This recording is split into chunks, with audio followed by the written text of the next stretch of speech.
I used to think love was something you earned, like gold stars on a kindergarten chart. The mahogany dining table stretched between us like a courtroom bench, my parents seated as judge and jury while I presented my report card with trembling 7-year-old hands.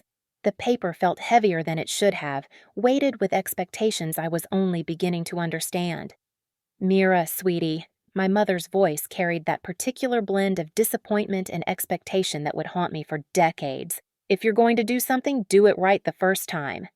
The A- in mathematics glared up at us. Not quite failure, but not quite enough. Never quite enough. Dr. Linda Chin, cardiac surgeon, perfectionist, and my mother measured love in achievements and disappointments in equal measure. Her fingers, steady enough to repair human hearts, drummed against the table as she studied my grades. Each tap felt like a countdown to my inadequacy. Your posture, Mira. My father's correction came automatically, his surgeon's precision extending to the way I held my shoulders. Champion, sit up straight.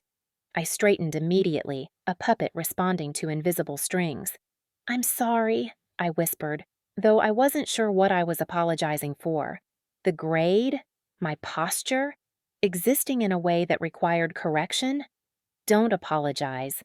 Improve, my mother said, not unkindly, but with the clinical detachment she used when explaining procedures to patients. Mrs. Henderson says Tommy Liu got perfect scores across the board. His parents must be so proud. Tommy Liu, the name that would echo through my childhood like a battle cry I could never answer. Always someone doing better, achieving more, making their parents prouder. Always a standard I hadn't quite reached. I studied really hard for the math test, I offered, hoping effort would count for something. Hard isn't enough if the results aren't there, my father said, folding his napkin with military precision. Excellence requires both effort and execution. I learned early that forgetting meant disappointing someone, and disappointing someone meant losing their approval, which was the closest thing to love I understood. The piano lessons started the next week. Music develops discipline, my mother explained as she drove me to Mrs. Nakamura's house, her hands gripping the steering wheel with the same intensity she brought to surgery. And discipline develops character. Mrs. Nakamura was kind but exacting, her metronome a merciless timekeeper that counted out my mistakes. Almost perfect isn't perfect, Mira, she'd say when my fingers stumbled over Chopin's nocturnes. Your parents are paying for excellence, not effort.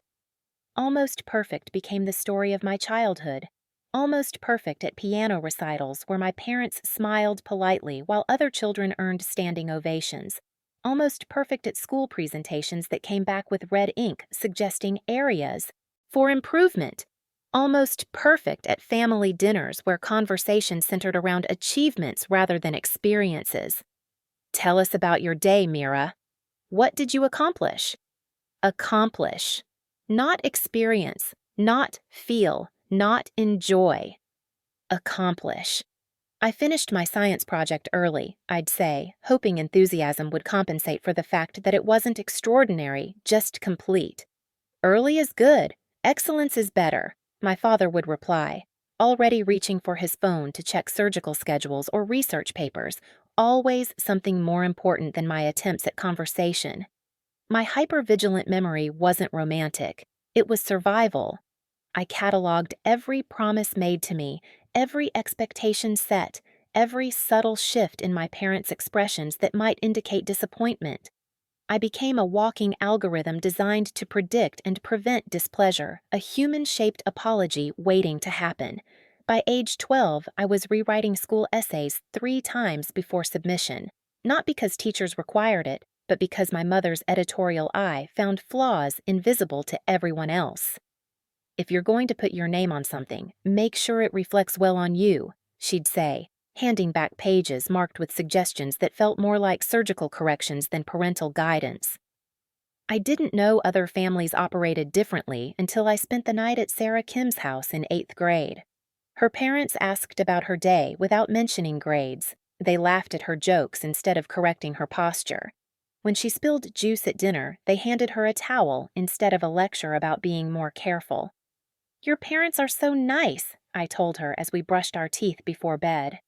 They're just normal, she said, confused by my amazement at their casual affection. Normal. The word lodged in my chest like a splinter. If Sarah's parents were normal, what did that make mine? High school brought new pressures, higher stakes. College admissions are competitive, my mother reminded me during my sophomore year, as if I could forget with the stack of preparatory books growing on my desk like a paper mountain. You need to stand out. Standing out meant perfect grades, leadership positions, volunteer hours, extracurricular activities that looked good on applications rather than brought me joy. I became a resume in human form, each accomplishment another line item to prove my worth. I got into the National Honor Society, I announced during dinner, hoping finally to see unqualified pride in their faces. That's wonderful, sweetie, my mother said, already moving on to practical concerns. Make sure you mention it in your college essay. What's your plan for community service hours? Even achievements became stepping stones to greater expectations rather than moments to celebrate. The day I graduated summa cum laude from college, valedictorian of my class, I waited for the moment when my parents would finally say I was enough. The moment never came. I'm proud of you, my mother said as we posed for photos after the ceremony. But remember, this is just the beginning. The real world won't care about your GPA. I used to think this was normal. I used to think this was love. Standing there in my cap and gown, I felt the familiar hollow ache that came with conditional approval, love that arrived with asterisks, pride that came with immediate disclaimers about future expectations.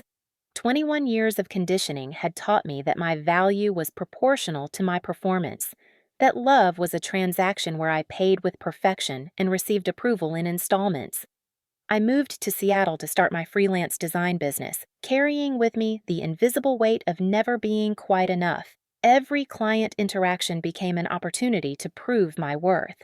Every project deadline felt like a test of my character. Every mistake confirmed what I'd always suspected, that I was perpetually one failure away from being found out as inadequate. I didn't know I was already broken when Daniel found me. I thought I was finally ready for love. The conference registration form had asked for goals and expectations. I'd written, to build connections with potential clients who value quality work and attention to detail. What I should have written was, to find someone who might finally think I'm good enough. I thought I was networking. I was actually advertising my vulnerabilities to the highest bidder. The woman who walked into that Seattle conference hall was polished on the surface, professional wardrobe, confident handshake, business cards printed on expensive paper. But underneath, I was still that 7-year-old girl presenting her report card with trembling hands, still waiting for someone to look at my almost perfect efforts and declare them actually perfect. Still hoping that somewhere in a room full of strangers, someone might see my value without requiring me to earn it first. How wrong I was. He found me in a room full of ambitious strangers, and somehow made me feel like the only person worth knowing. The Seattle Marketing Conference buzzed with the artificial energy of networking events. Too bright fluorescent lights casting harsh shadows, conversations that pitched slightly too loud to be natural, and the underlying desperation of people trying to seem more successful than they felt. I clutched my business cards like talismans, each one a small prayer that someone might notice my work, might need what I had to offer. 26 years old and still seeking validation from strangers. The convention center's carpet was that particular shade of corporate blue designed to hide stains and inspire neither comfort nor offense. I navigated between clusters of suit-clad professionals, catching fragments of conversations about ROI and brand synergy, buzzwords that felt foreign despite my business degree. Then, Daniel took the stage. "Good morning, innovators," he began, his voice carrying easily across the auditorium without seeming forced. "Today, we're going to talk about authentic brand storytelling, not the buzzword kind, but the kind that actually connects humans to humans." Authentic. The word hit me like a challenge. When was the last time I'd been authentic about anything? Daniel Park commanded attention effortlessly. Mid-30s, perfectly tailored charcoal suit, the kind of confident presence that made you lean forward without realizing it. When he spoke about finding emotional truth in marketing campaigns, his examples weren't theoretical. They were real brands, real people, real connections that had driven real results. The mistake most marketers make, he said, clicking to a slide showing failed campaigns, is assuming people want to be sold to. They don't. They want to be understood. Understood. Another word that lodged itself in my chest. His presentation was called Authentic Brand Storytelling, and he delivered it with magnetic charm that made complex ideas seem simple, made cynical marketers nod in recognition. But it was when he talked about understanding your audience's deepest needs that his eyes found mine across the packed auditorium. I should have recognized that as the moment he chose me. The eye contact lasted maybe 3 seconds, not long enough to be inappropriate, just long enough to make me feel seen. My cheeks flushed with the unexpected attention, and I looked down at my notepad, scribbling words that had nothing to do with marketing strategy, and everything to do with the way his gaze had made me feel significant. During the Q&A, my hand shot up before I could stop myself. How do you balance authenticity with client expectations when they conflict? I asked, my voice steadier than I felt. His smile was warm, approving. That's exactly the right question to ask. Authenticity isn't about doing whatever you want. It's about honest communication about what's possible and why. Had I asked a particularly insightful question? I couldn't tell, but the way he looked at me suggested I had. The networking mixer started immediately after his presentation. I found myself in the hotel bar, nursing a glass of wine and watching other attendees work the room with practiced ease. Small talk had never been my strength. Too much risk of saying the wrong thing, of not being interesting enough to maintain someone's attention. Mira Chen, a voice said beside me, and I turned to find Daniel holding 2 glasses of wine, his presentation smile replaced by something more intimate. I loved your question about balancing authenticity with client expectations. You really understand the psychology behind effective design. He remembered my name. He remembered my question. He thought I understood something important. Thank you, I managed, accepting the wine. Your presentation was incredible. I've never heard brand storytelling explained that way. Most people think marketing is about convincing people to want things they don't need, he said, settling into the conversation like we were old friends reconnecting rather than strangers meeting for the first time. But the best marketing just helps people recognize what they already want. The way he said it made me feel like we were discussing philosophy rather than advertising tactics. We talked for 2 hours, not about work, about everything else. He remembered details as I shared them. That I'd grown up in Portland, that I preferred working with nonprofits over corporations because their missions felt more meaningful, that I'd started freelancing because I wanted creative freedom over financial security. That's brave, he said when I mentioned leaving my stable agency job to go independent. Most people choose security over authenticity. Brave. No one had ever called my choices brave. Risky, yes. Impractical, certainly. But brave? I'm actually working on rebranding my consulting firm, he continued, his attention making me feel simultaneously transparent and mysterious. I'd love to see your portfolio sometime. Your aesthetic seems exactly like what I'm looking for.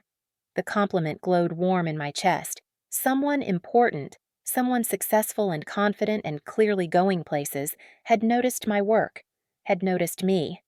I'd be honored to show you, I heard myself saying, then immediately worried I sounded too eager. I mean, if you think it might be a good fit. His laugh was gentle, amused without being condescending. Mira, confidence looks good on you. Own your talent. He was teaching me self-worth, I thought.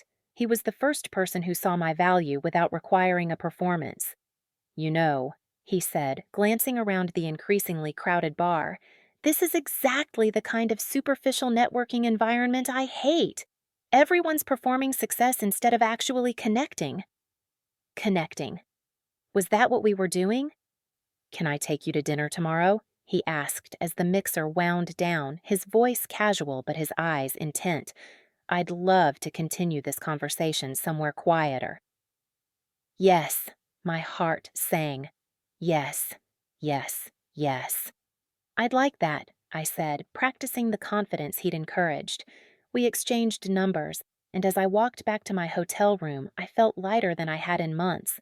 Someone had seen something in me worth pursuing. Someone had found me interesting enough to want more time together. My phone buzzed as I was brushing my teeth. Really looking forward to tomorrow, Mira. You're fascinating. Fascinating.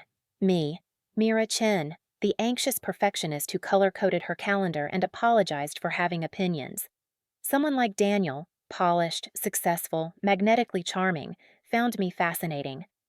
I floated to sleep on that word, not knowing it was the first lie in what would become a carefully constructed house of cards. But in that hotel room, staring at the ceiling and replaying our conversation, I felt something I hadn't experienced since childhood, the warm glow of being chosen, not for my achievements or my performance or my ability to meet someone else's expectations, but for me. For whatever Daniel had seen when he looked across that auditorium and decided I was worth knowing. What I couldn't see then was how quickly he'd cataloged my weaknesses. The way I hung on his words, the eager gratitude in my eyes when he praised my work, the slight desperation underlying my professional confidence. The presentation attendee who'd asked about balancing authenticity with client expectations. The freelancer who'd chosen creative freedom over financial security. The woman who lit up when someone important noticed her work. He'd identified me as someone who would work hard for his approval, someone who would give him the benefit of the doubt, someone who would blame herself before questioning him. Daniel Park had years of practice reading people, understanding what they needed to hear, recognizing the difference between confidence and the performance of confidence. He'd seen through my professional polish to the insecure girl underneath, the one still seeking approval, still proving her worth, still grateful to be chosen by someone who seemed to have it all figured out. The hunter had found his prey, and I was so grateful to be chosen. That night, as I fell asleep clutching my phone like a teenager with her first crush, I thought I'd finally found someone who saw my value without requiring me to earn it. Someone who appreciated authenticity in a world full of performance. I had no idea I was about to spend the next 18 months performing the role of the perfect girlfriend for someone who was performing the role of the perfect man. The irony was lost on me then. It wouldn't be for much longer. The lies started so small, I mistook them for accidents. 3 weeks into dating Daniel, I was already rewriting the narrative of my own experiences. Not consciously, that would come later, but with the subtle mental gymnastics of someone who desperately wanted to believe in the fairy tale she'd stumbled into. Our third date was supposed to be special. I'd mentioned Altura during our second coffee date. How their Spanish tapas reminded me of a semester abroad in Barcelona, how the intimate lighting made even Tuesday nights feel celebratory. Daniel had listened with the focused attention that made me feel fascinating, nodding as I described the restaurant's atmosphere. "We should go there," he'd said, reaching across the small cafe table to touch my hand. "I love that you have these perfect little memories tucked away." Perfect little memories. The phrase had made me glow with the warmth of being understood. I spent an hour getting ready that Thursday evening, choosing the wine-colored dress that hugged my curves. Without being obvious about it, the one that made me feel elegant rather than trying too hard. I arrived at Altura exactly at 7. Punctuality was respect, and respect was love. Lessons carved into my bones by 26 years of seeking approval. 7 o'clock came and went. The hostess, a kind woman in her 50s, kept glancing at me with increasing sympathy as I sat alone at our reserved table. Other couples settled into intimate conversations over flickering candles, their laughter mixing with the soft Spanish guitar playing through hidden speakers. I sat there feeling the particular humiliation that comes from being visibly stood up. 7:15. I ordered a glass of wine to calm my nerves, checking my phone obsessively for messages that never came. The couple at the next table was sharing patatas bravas, feeding each other small bites with the comfortable intimacy I'd been hoping to build with Daniel. 7:30. My cheeks burned with embarrassment as I watched the hostess approach, clearly preparing to ask if I'd like to move to the bar or cancel my reservation. At 7:47, Daniel appeared, slightly breathless, his charcoal work shirt wrinkled at the collar. He kissed my cheek like nothing was wrong, sliding into the seat across from me with practiced ease. "Sorry, babe. Work ran long. You know how it is." I did know how it was. I often worked late myself. But 47 minutes late without a call, without a text, without any acknowledgement that he'd left me sitting alone in a restaurant, watching other couples enjoy the evening we were supposed to be sharing? I was getting worried, I said carefully, modulating my tone to avoid sounding accusatory. I felt embarrassed sitting here alone for almost an hour. His brow furrowed with what appeared to be genuine confusion. "I texted you I was running behind." The statement hit me like a slap. I checked my phone immediately. No text, no missed call. Nothing. "There's no message here," I said, holding up my phone's screen as proof. He pulled out his own phone, scrolling with practiced concern, his expression shifting to puzzled frustration. "That's weird. I definitely sent it around 6:30. Look." He showed me his message history, but I couldn't see anything clearly from across the table. "Maybe it didn't go through?"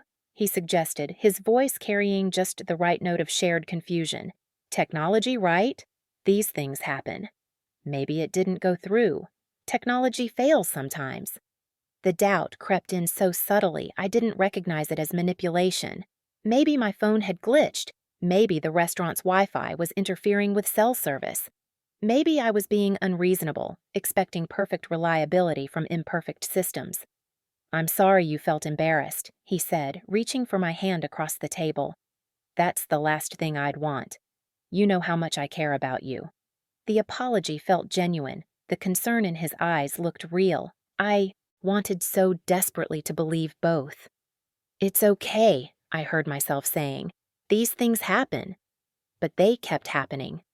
3 weeks later, my company's holiday party. I'd mentioned it constantly. Bought Daniel a new tie specifically for the event, a navy silk with subtle silver threads that complemented his eyes. The invitation had been magneted to his refrigerator for 2 weeks, a cheerful reminder of plans we'd made together. I called him at 6:30, 20 minutes before we were supposed to leave. "Hey, are you ready?" "Should I pick you up or meet you there?" "Ready for what?" His voice carried the easy confusion of someone who'd genuinely forgotten, not the panic of someone caught in a lie. My stomach dropped. "The holiday party, tonight, at the Fairmont." Silence stretched between us, filled with the sound of my heart hammering against my ribs. "I thought that was next weekend," he said finally. "The invitation is on your fridge, Daniel. December 8th. Tonight." Another pause, longer this time. I could hear him moving around, probably checking the invitation that had been staring at him for 2 weeks. "Huh. I could have sworn you said the 15th. That's so weird." Was it weird? Or was I the one misremembering? "I mentioned it 3 times this week," I said, my voice barely above a whisper. "I know, babe, and I feel terrible. Work has been so crazy, I must have gotten the dates mixed up in my head. You know how scattered I've been lately." I did know. He'd been stressed about a big client presentation, working long hours, coming home exhausted. Was it really so unreasonable that he'd mixed up one date? That night, sitting alone at my company party, making excuses to colleagues who asked about my mysterious boyfriend, I started a new note in my phone. Not because I suspected him of lying, the thought never crossed my mind, but because I was apparently becoming forgetful, and forgetting important details was failing the people I loved. December 8th. Daniel forgot about the holiday party despite invitation on his fridge for 2 weeks. He thought it was the 15th. I must not have been clear enough about the date.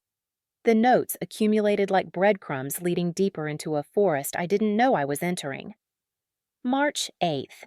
Daniel said he'd call after his work dinner, around 10 p.m. He didn't call. When I asked the next day, he said he never promised to call, just that he'd try to if it wasn't too late. Maybe I misunderstood? April 15th. Reminded Daniel 3 times about dinner with my parents. He showed up an hour late and seemed surprised we were waiting, said I should have confirmed the time again that morning. He's right, I should have double-checked. May 3rd. Asked Daniel not to make plans for Saturday because Emma is visiting from Portland.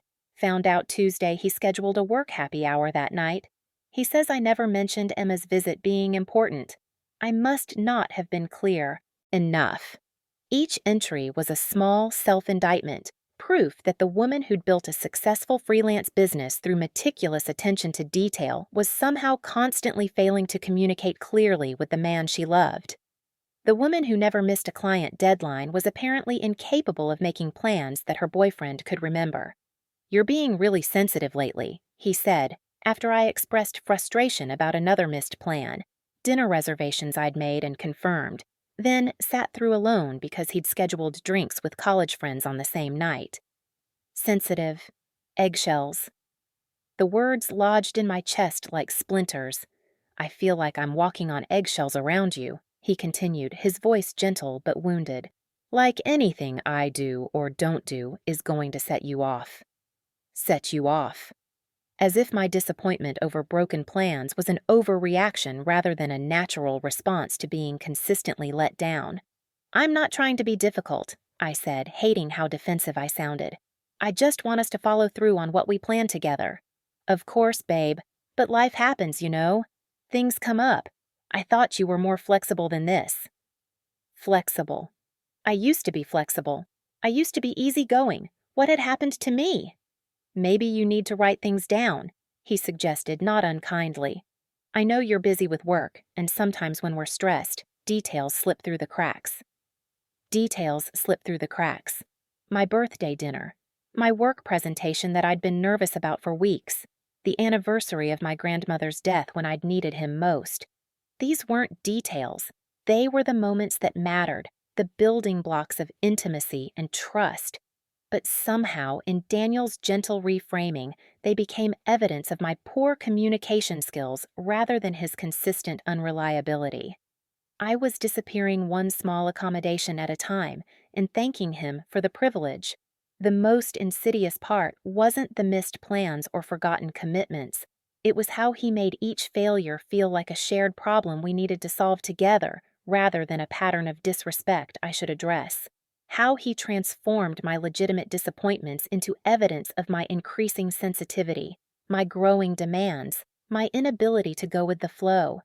I began to see myself through his eyes, high maintenance, demanding, difficult to please.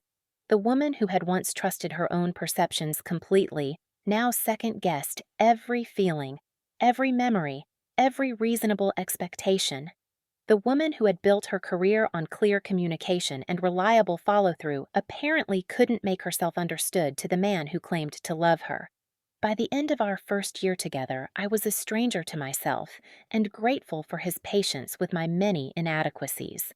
My 28th birthday was the day I learned the difference between understanding and enabling. The morning started with promise. I woke up in my own apartment. We hadn't moved in together yet, though Daniel had been hinting about it lately, to sunshine streaming through my bedroom windows and a text message that made me smile. "Happy birthday to the most amazing woman I know. Can't wait to celebrate tonight. Love you." Love you. We'd been saying it for 6 months now, and it still made my heart flutter like a teenager's. I'd planned the evening perfectly, exactly the way Daniel always said he preferred celebrations: small, intimate, low-key. None of the elaborate productions he claimed to find overwhelming and artificial. Dinner at Canlis, the restaurant where we'd had our first real date, followed by drinks with just 4 people: Emma, my sister Kate, who was visiting from Portland, and 2 other close friends. Simple, meaningful, reasonable. The reservation was for 7 p.m. I'd made it 3 weeks in advance, mentioning it every few days in casual conversation. I'd even put it in Daniel's Google Calendar with alerts, a habit I'd developed after too many miscommunications about our plans. At 6:30, I stood in front of my bedroom mirror wearing the emerald dress he'd complimented months earlier. "You look incredible in green," he'd said at Emma's engagement party. "It brings out your eyes." I'd bought the dress specifically for tonight, wanting to feel beautiful for him, wanting to look like someone whose birthday mattered. I looked happy. I looked like someone whose birthday deserved celebrating. Emma and Kate were already at the restaurant when I arrived at 6:55, chatting over cocktails at our reserved table. The maitre d' greeted me by name. I'd called twice to confirm our reservation, wanting everything to be perfect. "Where's the birthday girl's man?" Kate asked, glancing around as if Daniel might materialize from behind a column. "He'll be here any minute," I said, settling into my chair with the confidence of someone whose boyfriend had never missed an important occasion. Except he had, repeatedly. But tonight felt different. Tonight was my birthday. 7 o'clock came and went. Our server, a polite young man with kind eyes, approached twice to ask if we'd like to order appetizers while we waited. I declined both times, certain Daniel would arrive momentarily with a reasonable explanation and a sheepish apology. 7:15. Emma kept checking her watch, her expression growing increasingly concerned. Kate was telling a story about her new job in Portland, but I could tell she was stretching the anecdote to fill the uncomfortable silence. I sat there feeling the particular humiliation that comes from being stood up in front of people you love. At 7:20, I called him. Background noise immediately flooded the connection. Laughter, clinking glasses, the unmistakable sound of a crowded bar, music thumped in the distance, the kind of generic rock that played in sports, bars, and networking venues. "Hello?" Daniel's voice was cheerful, slightly buzzed, completely unaware that anything was wrong. "Hey," I said, forcing brightness into my tone. "I'm at the restaurant. Are you on your way?" A pause. Then, the words that would replay in my mind for months. "Oh shit, is that tonight?" I completely forgot. Completely forgot. My birthday. The dinner reservation I'd mentioned every day this week. The celebration he'd texted about that morning, calling me the most amazing woman he knew. He'd completely forgotten. "I'm at Mitchell's monthly happy hour," he continued, his tone shifting to apologetic but not panicked. Not rushing to leave. Not even sounding particularly sorry. "This is really important for my promotion, babe. Can we do dinner tomorrow instead? You understand, right?" You understand, right? The question hung in the air like smoke from a fire I was just beginning to smell. The casual expectation that I would understand, that I would accommodate, that I would make his poor planning my problem, his priorities my inconvenience, his career advancement more important than my birthday. Emma was watching me with growing alarm. Kate had stopped mid-sentence, her face reflecting the devastation that must have been written across mine. "It's my birthday, Daniel." "I know, and I feel terrible about the timing, but this networking thing could really change my career trajectory. Mitchell only does these once a month, and he's been hinting about an opening on his team. Tomorrow we can go somewhere even nicer. How about that place you love in Belltown? Make it really special. You're the best for being so understanding about this." Understanding. There was that word again, wielded like a weapon disguised as a compliment. "Daniel, listen, babe, I can barely hear you over the music. Can I call you later?" "Love you." The line went dead. I sat there staring at my phone, feeling something crack inside my chest. Not break, that would come later, but crack, like ice under pressure that's about to give way completely. "What did he say?" Emma asked, though my expression had probably already answered her question. "He forgot. He's at a work happy hour." The words sounded surreal as I spoke them. How do you forget your girlfriend's birthday? How do you schedule something else on the same night and then act surprised when she expects you to show up for her instead? Kate's mouth fell open. "He forgot your birthday?" "He said we could do dinner tomorrow instead," I added quickly, already making excuses, already smoothing over the jagged edges of his inconsideration. "Something about a promotion opportunity." "Are you fucking kidding me?" Emma's voice carried across the restaurant, earning glances from nearby tables. "It's your birthday, Mira. Your actual birthday." The shock in her voice, the genuine outrage I could no longer feel, showed me how far I'd drifted from normal. "Work is important to him," I heard myself saying, the words automatic after 18 months of practice. "This could be a big opportunity." Emma stared at me like I'd grown a second head. "So is your birthday. So are you." I excused myself to the bathroom, needing a moment to process what had just happened. The restaurant's restroom was elegant, all marble and soft lighting, but the fluorescent bulbs over the mirror were unforgiving. They showed every line of disappointment in my face, every crack in the facade I'd been maintaining for months. When had I become someone whose needs were always secondary? When had I started believing that being understanding meant having no expectations at all? My phone buzzed with a text. Really sorry about tonight. Make it up to you tomorrow, promise. This opportunity is huge for us. For us. As if his career advancement justified abandoning me on my birthday. Emma found me there 10 minutes later, tears streaking my carefully applied makeup. "Where's Daniel?" she asked, though she clearly already knew. "Work happy hour. He forgot." Emma's face went through a series of expressions: confusion, disbelief, and finally, barely contained rage. "He forgot your birthday? The dinner you've been talking about for weeks?" "It happens," I said, the phrase so practiced it came out automatically. "Work is—" "Stop." Emma gripped my shoulders, forcing me to meet her eyes in the mirror. "Just stop making excuses for him. This isn't normal, Mira. This isn't okay. You know this isn't okay, right?" Did I know that? I wasn't sure I knew anything anymore. "He said we could do dinner tomorrow instead." "That's not the fucking point!" Emma's curse echoed off the bathroom tiles. "The point is that your birthday mattered so little to him that he scheduled something else over it and expected you to be grateful for his leftovers." Leftovers. The word hit like a physical blow because it was devastatingly accurate. I had become someone who lived on relationship leftovers, who felt lucky to receive whatever attention remained after everything else had been prioritized. "I don't know who I am anymore," I whispered. It was the most honest thing I'd said in months. The woman staring back at me from the mirror was a stranger, someone who apologized for having a birthday that inconvenienced her boyfriend's networking. Someone who made excuses for being forgotten, abandoned, treated like an afterthought. Emma pulled me into a fierce hug. "You're someone who deserves better than this. You're someone whose birthday should be circled on his calendar in fucking red ink." That night, I didn't go home to wait for his apologetic texts. I went to Emma's apartment, and for the first time in 18 months, I told the complete truth about my relationship.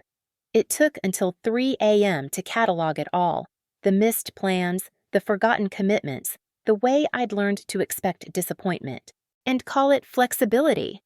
The screenshots I'd been taking, documenting my own supposed inadequacies. The constant feeling that I was asking for too much when all I wanted was basic consideration. By the end, Emma was pacing her living room like a caged animal. "Mira, he's been training you to expect nothing from him, and you've been getting really good at delivering." The accuracy of that statement was devastating and illuminating in equal measure. For the first time since I'd met Daniel, I fell asleep without checking my phone for his messages, without wondering if I'd been unreasonable, without planning how to make tomorrow easier for him. I fell asleep angry, and anger, I was about to learn, was much more useful than understanding. The week after my birthday disaster, I found myself unable to muster the energy for anything beyond basic survival. Work projects sat half-finished on my laptop. Phone calls went unanswered. I existed in a strange, liminal space where I was simultaneously furious and numb, devastated and relieved. It was Emma who finally forced my hand. "You need to talk to someone," she said, appearing at my apartment on Tuesday evening with takeout containers and the determined expression she wore when she'd made an executive decision. "Someone professional, someone who isn't me or Kate or your mother." "I'm fine," I lied, accepting the Thai food gratefully. I hadn't eaten a proper meal in 3 days.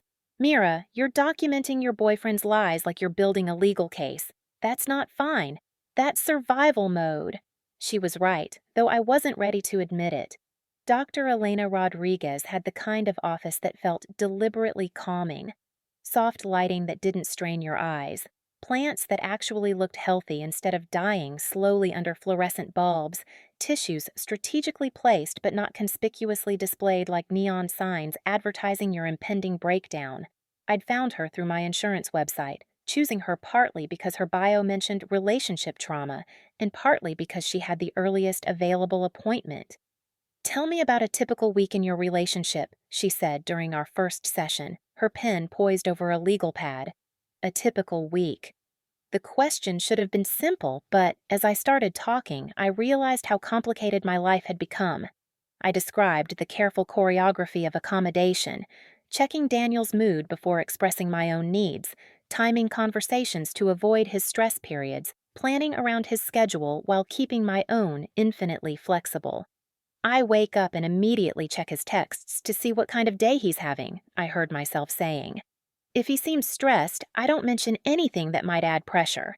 If he's in a good mood, I might bring up plans or things I need to talk about. Dr. Rodriguez took notes with an increasingly grim expression.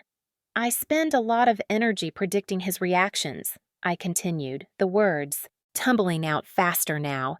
Like, if I want to see a movie, I don't just ask.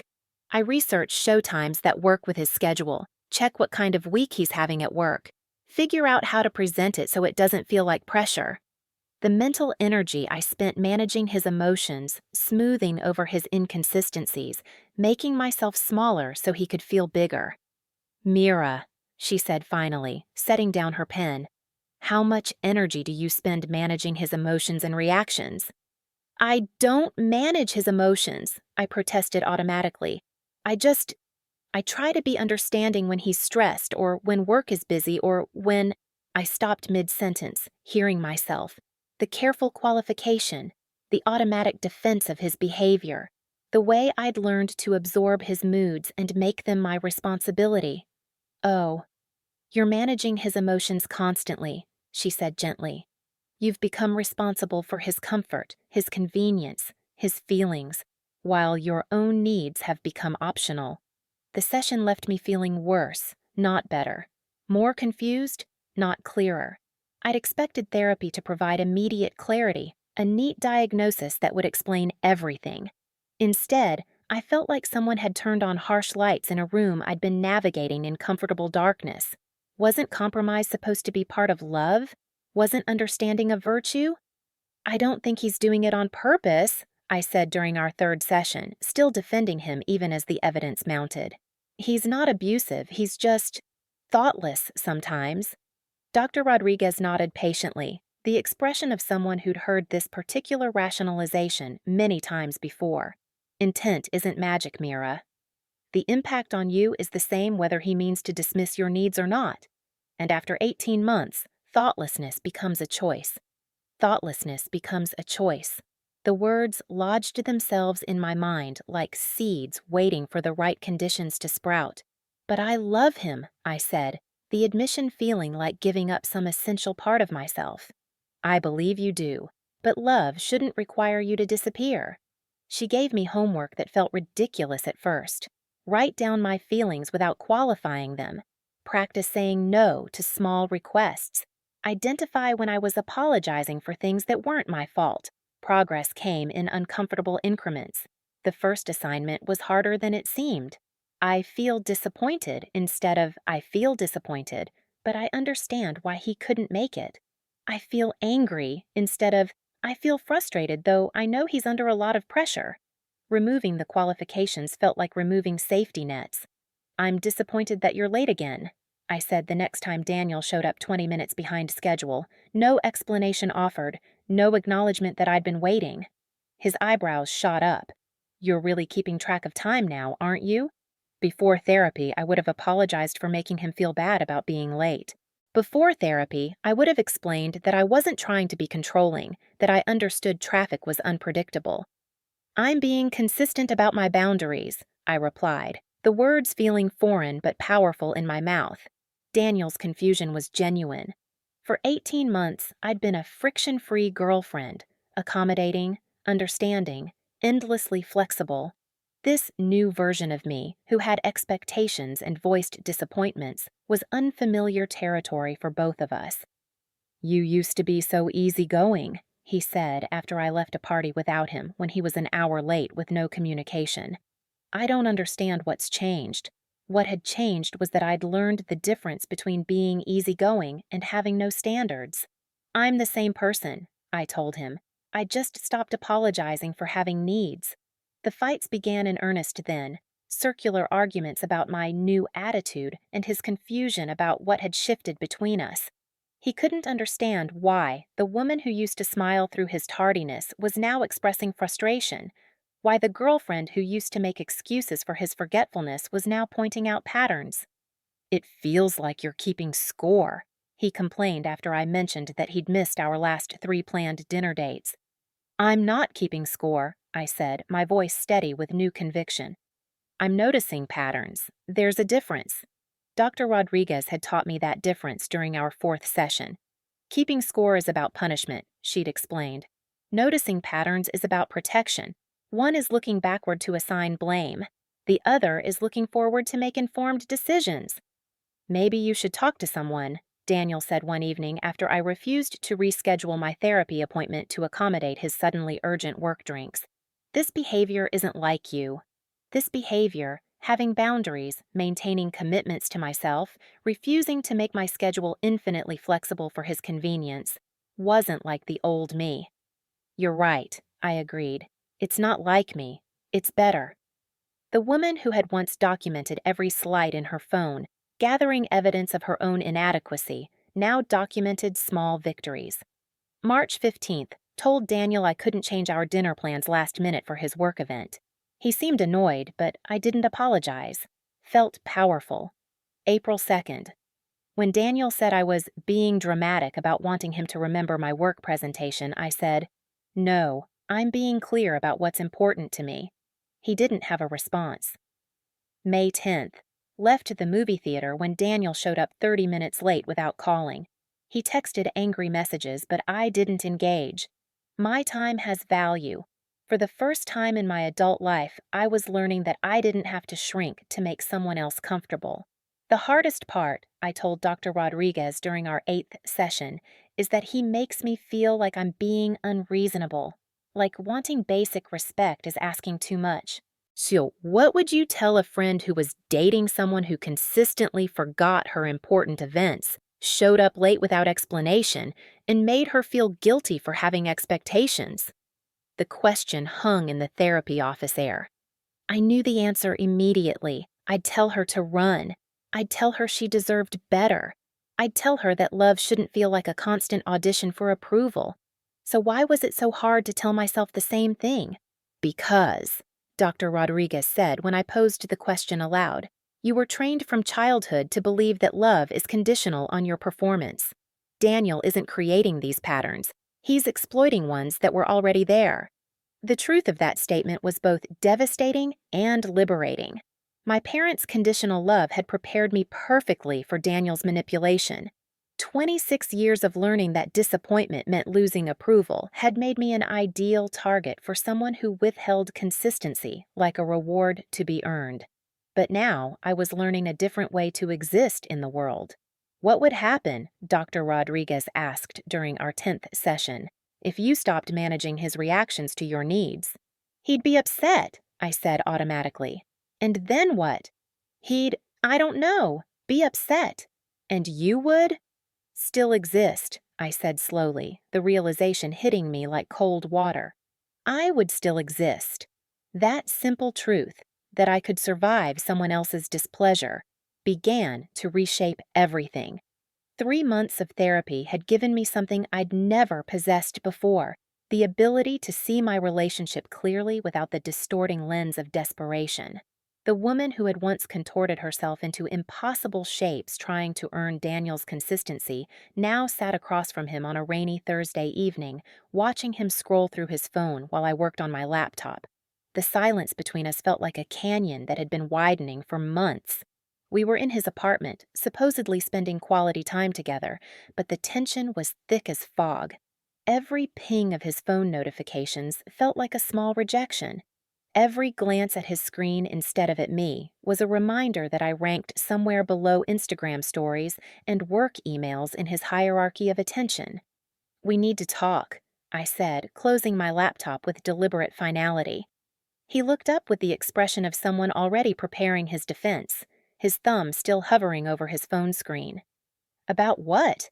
"About the fact that I'd become a stranger to myself in this relationship. About the 18 months I'd spent contorting into shapes that might finally be enough for him. about the way he'd trained me to expect so little that basic consideration felt like generosity. About us, about what this relationship has become. Daniel set his phone aside with obvious reluctance, like a child being forced to put away a favorite toy. Okay, what's wrong now? What's wrong now? As if my need for honest conversation was just another inconvenience to manage, another problem he'd have to solve before returning to more important matters. You missed dinner with my parents last week because you forgot about the work event you scheduled over it. I began, my voice steady with the kind of calm that comes from having nothing left to lose. You were 2 hours late to Emma's birthday party with no explanation. You've canceled our last 4 planned date nights for various work emergencies that somehow never seem to affect anyone else's relationships. Work is important, Mira. I'm building a career here. The automatic defense, the immediate deflection away from his behavior and onto my unreasonable expectations. So am I. But somehow I managed to honor my commitments to you while building my business. Somehow I remember what matters to the people I love. His jaw tightened, and I could see him cycling through his usual responses: confusion, minimization, counterattack. So now I don't love you because I'm not perfect at scheduling? Perfect at scheduling. He was reframing basic reliability as perfectionism, my reasonable expectations as impossible standards. You love the version of me that doesn't inconvenience you, I said, the words coming from some deep well of clarity I'd been excavating in therapy. You love the girlfriend who accommodates every change, who makes excuses for every disappointment, who manages your schedule around your moods and your priorities. That's not fair. Fair. Another word he used like a shield, as if fairness was something he deserved despite never extending it to me. What's not fair is that I spent 18 months believing that being understanding meant having no needs of my own. Daniel leaned forward, his voice taking on the cajoling tone I'd once found charming. Now it sounded calculated, manipulative. Come on, babe. You know I care about you. I'm just going through a stressful period at work. Things will calm down soon and then… No. The word came out sharp and final, cutting through his familiar script of promises and future possibilities. There's always something. Always a reason why your needs take precedence over mine. Always an explanation for why I should be more flexible, more understanding, more accommodating. I could see him mentally cycling through his usual tactics: confusion, minimization, promises of future change. I don't understand where this is coming from, he said, his voice carrying a note of wounded bewilderment. You used to be so easygoing. You used to understand that life is unpredictable. There it was, the real accusation underneath his confusion. I'd stopped being the perfectly accommodating girlfriend who absorbed his inconsistencies without complaint. I'd started having expectations, expressing disappointment, maintaining boundaries, and that made me difficult. I used to think being easygoing meant having no standards, I replied. I used to think understanding meant accepting being treated, like my time and feelings were optional. Your time and feelings aren't optional to me. The lie sat between us like a physical object. I looked at him, really looked, and saw not the charming man I'd fallen for 18 months ago, but someone who had grown comfortable with my discomfort, someone who preferred me malleable and accommodating to strong and self-respecting. Daniel, when was the last time you prioritized something I wanted over something you wanted? The question hung in the air. I watched him search for an answer, watched him realize there wasn't one. When was the last time you remembered something important to me without being reminded multiple times? More silence. When was the last time you showed up for me the way I consistently show up for you? His face was cycling through expressions: irritation, defensiveness, something that might have been shame if he'd let it fully form. That's not fair, he repeated, falling back on his favorite deflection. Relationships aren't transactions. He was right. They weren't transactions. In transactions, both parties received something of value. You're right, I said, standing up and gathering my laptop. In transactions, there's mutual benefit. What we have is me giving everything and you taking whatever you want while telling me I should be grateful for the leftovers. That's not… I'm done, Daniel. The words hung in the air between us, clean and final. I waited for the familiar urge to take them back, to soften them, to make this easier for him. It didn't come. Done with what? This conversation? Done with this relationship. Done with making myself smaller so you can feel bigger. Done with apologizing for having needs and expectations. His face went through a series of calculations, disbelief, then panic, then anger. This is insane, Mira. You're throwing away 18 months over scheduling conflicts? Scheduling conflicts. Even now, facing the end of our relationship, he couldn't see what had really been happening between us. He couldn't acknowledge the systematic erosion of my self-worth, the careful training that had taught me to expect nothing and be grateful for scraps. I'm choosing myself, I said, the words feeling both foreign and essential. For the first time in 18 months, I'm choosing myself. You'll regret this, he called as I headed for the door, his voice shifting from pleading to threatening. Good luck finding someone who puts up with your impossible standards. Puts up with. As if my needs were burdens to be endured rather than reasonable expectations to be met. I turned back to look at him one final time. This man who had convinced me that basic respect was too much to ask for, that reliability was an unreasonable expectation, that my needs were inconvenient obstacles to his comfort. My standards aren't impossible, Daniel. They're just standards, and the right person won't find them burdensome. They'll find them human. I walked out of his apartment and into the rain, feeling lighter than I had in over a year. The Seattle drizzle hit my face like a baptism, washing away the last 18 months of self-doubt and accommodation. I sat in my car for several minutes, not crying, not second-guessing, just breathing deeply for what felt like the first time in months. I had chosen myself, and it felt like coming home. My phone buzzed with texts as I drove, first apologetic, then angry, then manipulative attempts to draw me back into conversation. I turned it face down on the passenger seat and kept driving. The breakup, when it finally came, felt less like a loss and more like finally setting down a weight I'd been carrying for too long. That night, I called Emma. I did it, I said when she answered. Did what? I chose myself. The silence on the other end of the line was profound, and when Emma finally spoke, her voice was thick with tears. I'm so proud of you, Mira. I'm so fucking proud of you. For the first time in 18 months, so was I. Healing wasn't the smooth upward trajectory I'd expected. It was more like learning to walk again after breaking bones I hadn't realized were fractured. The first month after breaking up with Daniel felt like living in two different realities simultaneously. Some mornings I'd wake up feeling powerful and clear-headed, finally free from the constant mental gymnastics of translating his inconsistencies into acceptable behavior. I'd make coffee in my quiet apartment, work on client projects without checking my phone every 10 minutes, and feel the intoxicating lightness of having no one's mood to manage but my own. Those were the good days. Other mornings I'd wake up with a crushing weight on my chest, missing him so intensely it felt like grief. Not missing the actual Daniel, the man who forgot my birthday and made me feel crazy for having expectations, but missing the potential Daniel, the version I'd kept hoping he'd become if I just loved him better, accommodated more skillfully, asked for less consistently. I'd find myself scrolling through old photos, wondering if I'd thrown away something good because therapy had made me difficult. You're not mourning him, Dr. Rodriguez explained during a particularly tearful session 6 weeks post-breakup.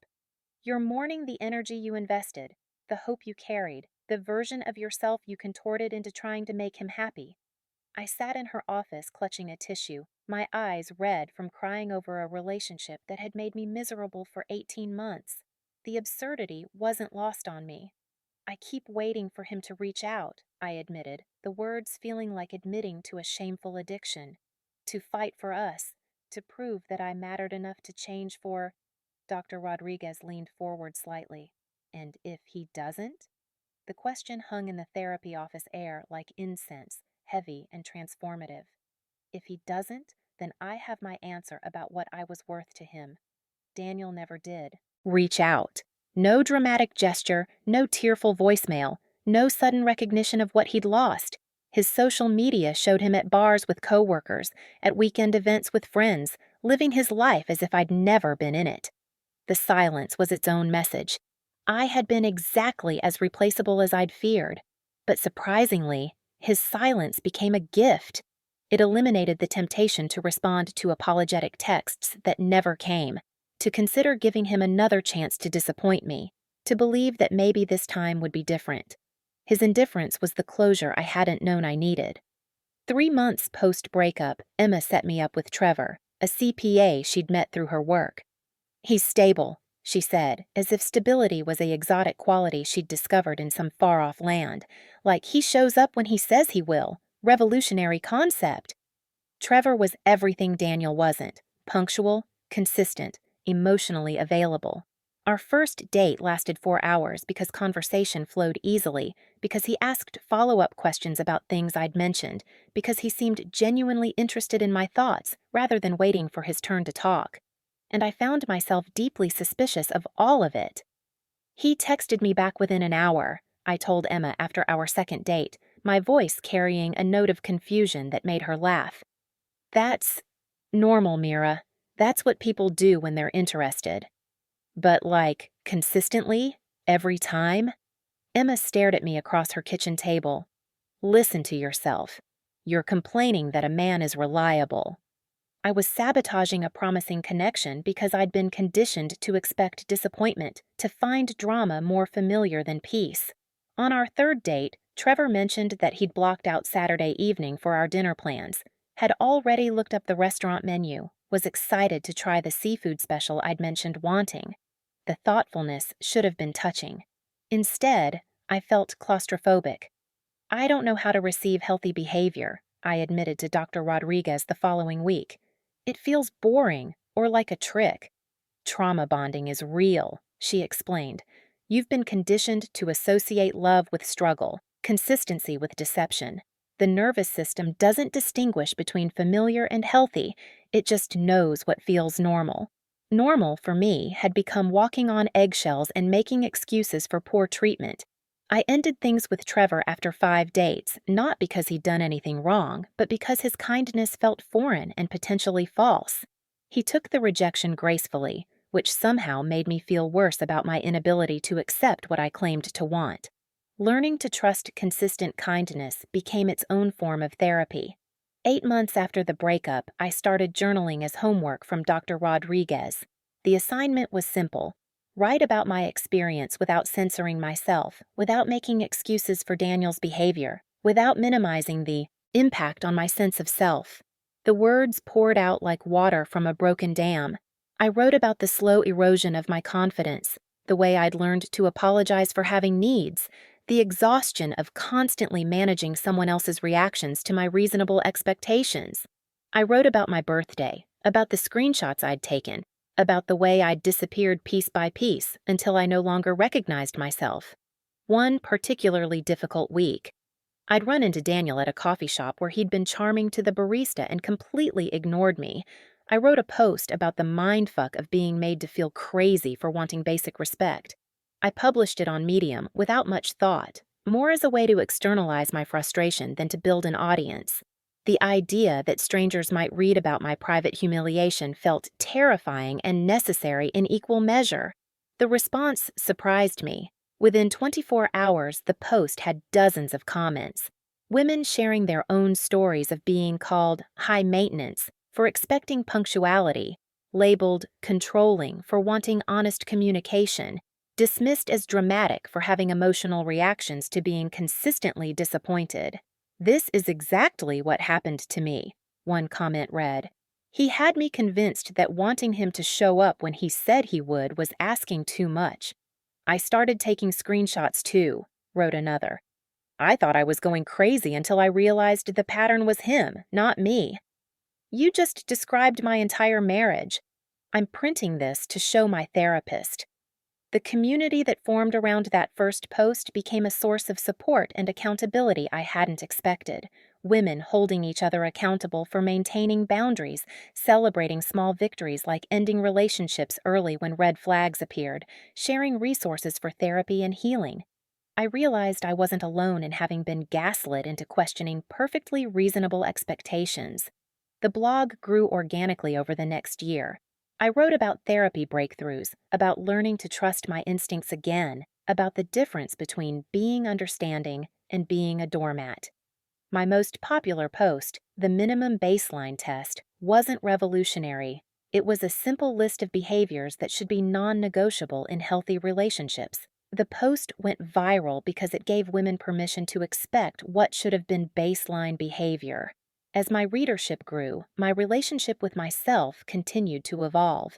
I learned to enjoy my own company, to make plans that didn't require anyone else's participation, to find fulfillment in work that aligned with my values rather than just paid the bills.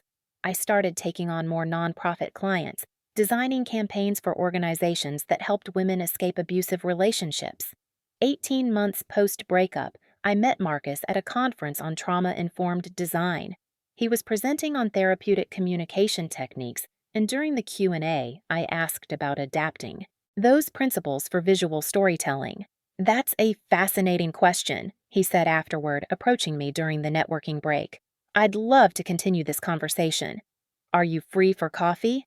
This time, when someone showed consistent interest, I didn't run. Marcus was a family therapist who understood boundaries professionally and personally. Our early conversations were refreshingly straightforward. No games, no mixed signals, no need to decode hidden meanings. "I want to know your non-negotiables," he said on our third date, his directness both disarming and attractive. "What are the things that would make you walk away?" A year earlier, the question would have terrified me. Now it felt like an invitation to be fully myself. "Consistent reliability," I said without hesitation. "Honest communication about limitations and boundaries. Making our time together a priority, not an afterthought."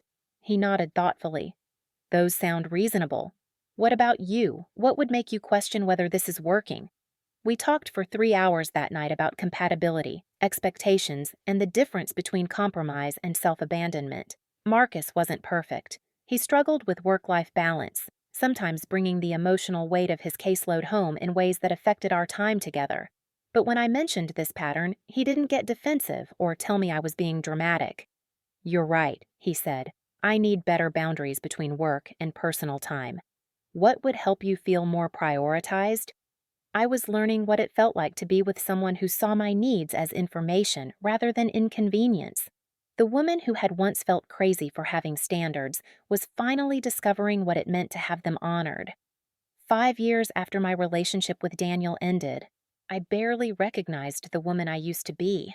The transformation hadn't been dramatic or cinematic, no moment of sudden enlightenment, no grand gesture of self-actualization. Instead, it had been built through small daily choices to honor my own needs, to trust my instincts, to refuse to shrink myself for anyone's comfort. The most profound change wasn't external.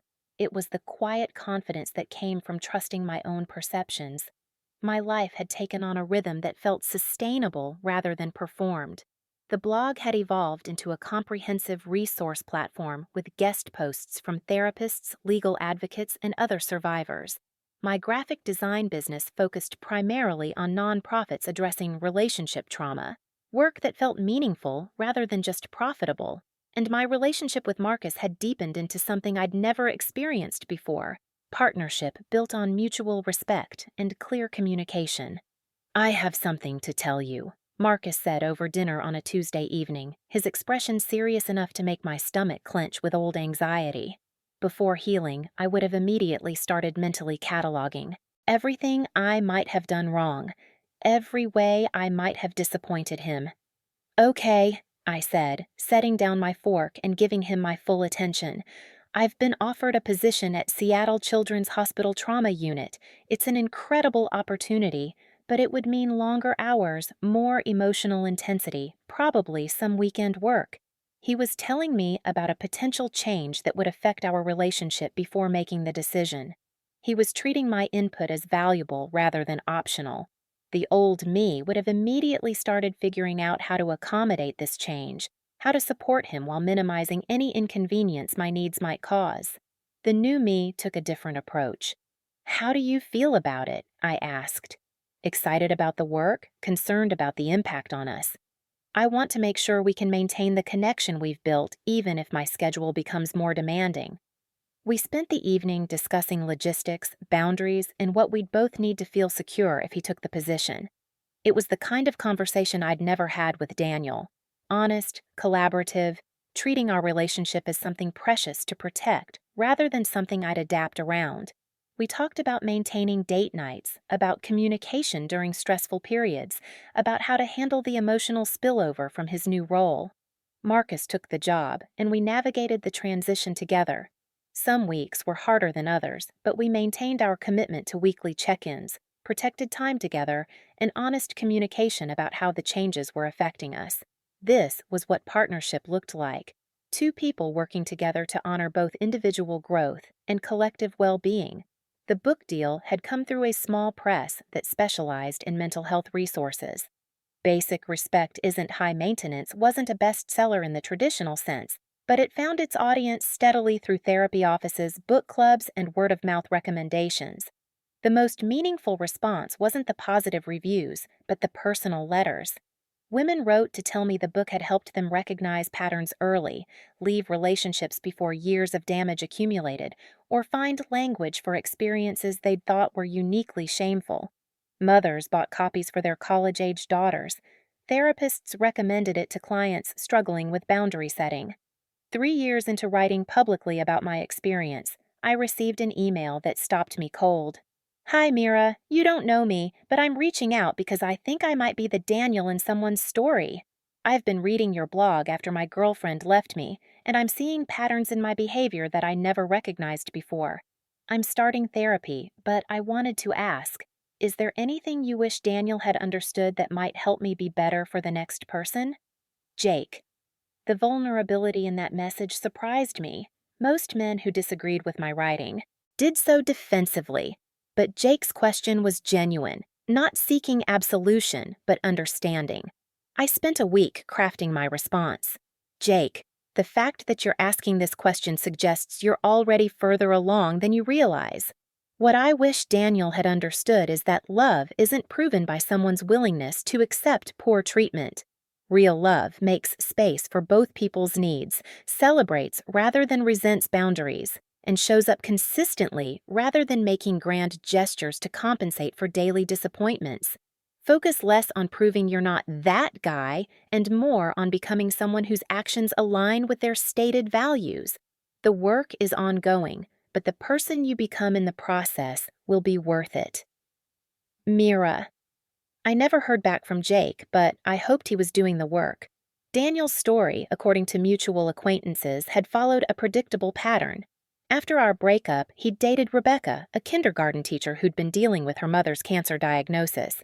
The relationship lasted longer than expected because Rebecca didn't have the emotional bandwidth to analyze his behavior closely.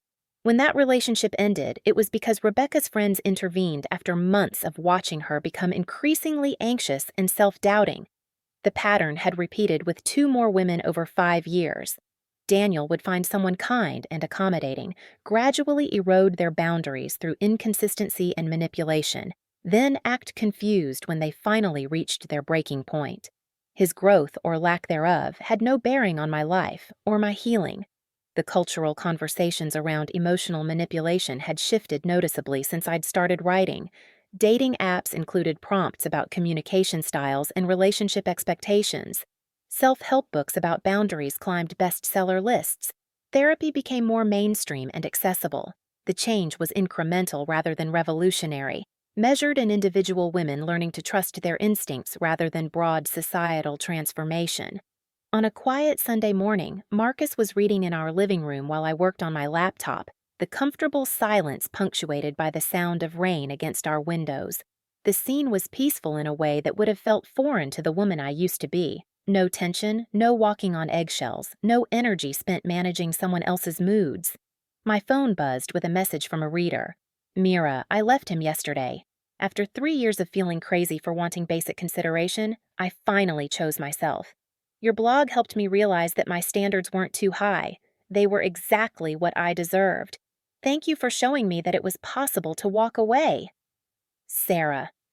I looked up at Marcus, who was absorbed in his book, and felt the deep satisfaction that comes from building a life aligned with your values. "What are you smiling about?" he asked, noticing my expression. "Just thinking about how far I've come." He smiled back, and in that moment, I realized this was what I'd been searching for all along. Not perfect love or complete healing, but the quiet confidence that came from choosing myself consistently, from honoring my own needs, from trusting that the right person wouldn't find my standards burdensome. They'd find them human, reasonable, and worth meeting with consistency and care. The woman who had once felt crazy for having standards now helped other women trust that their standards weren't the problem. Settling for less than they deserved was. That evening, I updated my blog with a new post titled, "5 Years Later, What Recovery Actually Looks Like." I wrote about the messiness of healing, about learning to receive healthy love, about the ongoing work of maintaining boundaries and trusting my instincts. And in learning to honor my own boundaries, I discovered something revolutionary. I wasn't asking for too much. I was simply asking for enough. The post ended with a simple truth that had taken me years to understand. Some revolutions begin not with grand gestures, but with quiet decisions to stop accepting less than we deserve. Mine started the day I finally let my boundaries speak louder than my need to be understood. That was a lesson worth sharing, one woman at a time, one story at a time, one boundary at a time. As I hit publish, Marcus looked up from his book. "New post?" "Reflection piece about the journey." "The journey's not over," he said gently. He was right. Healing wasn't a destination, but an ongoing practice. "No," I agreed, closing my laptop and joining him on the couch. "But I'm finally traveling in the right direction. For the first time in my adult life, that felt like enough. This story is dedicated to every woman who has ever been made to feel too much for having standards, too difficult for maintaining boundaries, or too sensitive for wanting basic respect. Your needs are not negotiable. Your standards are not too high. You are worthy of consistent kindness, reliable love, and partnership that celebrates rather than diminishes who you are." If Mira's journey from doormat to self-empowered queen resonated with you, hit that subscribe button and drop a comment below, sharing your own breaking point moment when you finally chose yourself over someone who didn't deserve you. Your story might be exactly what another woman needs to hear to find her own strength.